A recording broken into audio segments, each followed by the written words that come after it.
Thomas the Tank Engine wouldn't stop being a nuisance. Night after night, he kept the other engines awake.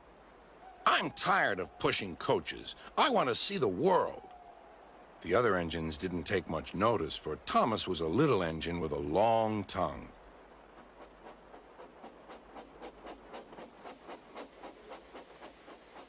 But one night, Edward came to the shed. He was a kind little engine and felt sorry for Thomas. "I've got some freight cars to take home tomorrow. If you take them instead of me, I'll push coaches in the yard." "Thank you," said Thomas. "That will be nice." Next morning, Edward and Thomas asked their drivers, and when they said yes, Thomas ran off happily to find freight cars.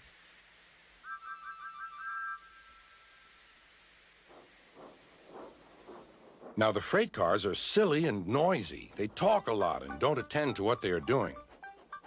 And I'm sorry to say, they play tricks on an engine who is not used to them. Edward knew all about the freight cars. He warned Thomas to be careful, but Thomas was too excited to listen.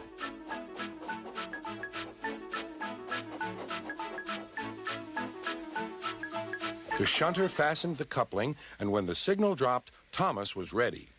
The conductor blew his whistle. "Beep, beep," answered Thomas, and started off. But the freight cars weren't ready. "Oh, oh," they screamed. "Wait, Thomas, wait." But Thomas wouldn't wait. Come on, he puffed.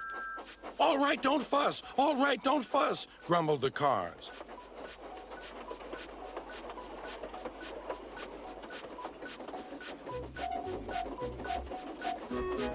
Thomas began going faster and faster. "Whoosh!" he whistled as he rushed through Henry's tunnel.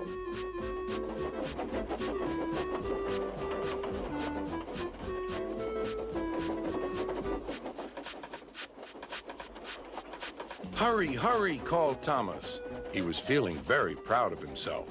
But the cars grew crosser and crosser. At last, Thomas slowed down as he came to Gordon's Hill.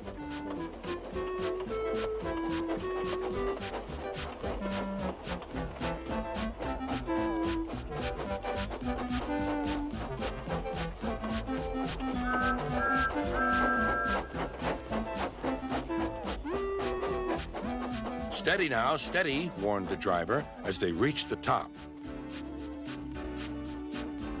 He began to put on the brakes. We're stopping," called Thomas.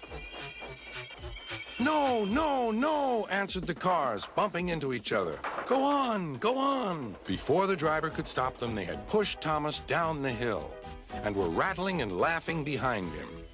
Poor Thomas tried hard to stop them from making him go too fast. Stop pushing, he hissed. But the cars took no notice. Go on, they giggled in their silly way. "There's the station. Oh, dear, what shall I do?" cried Thomas. They rattled straight through and swerved into the goods yard. Thomas shut his eyes. "I must stop." When he opened his eyes, he saw he had stopped just in front of the buffers. There, watching him, was Sir Topham Hatt. "What are you doing here, Thomas?" he asked. "I've brought Edward's freight cars," Thomas answered. "Why did you come so fast?" "I didn't mean to. I was pushed," said Thomas. "You've got a lot to learn about freight cars, Thomas. After pushing them about here for a few weeks, you'll know almost as much about them as Edward.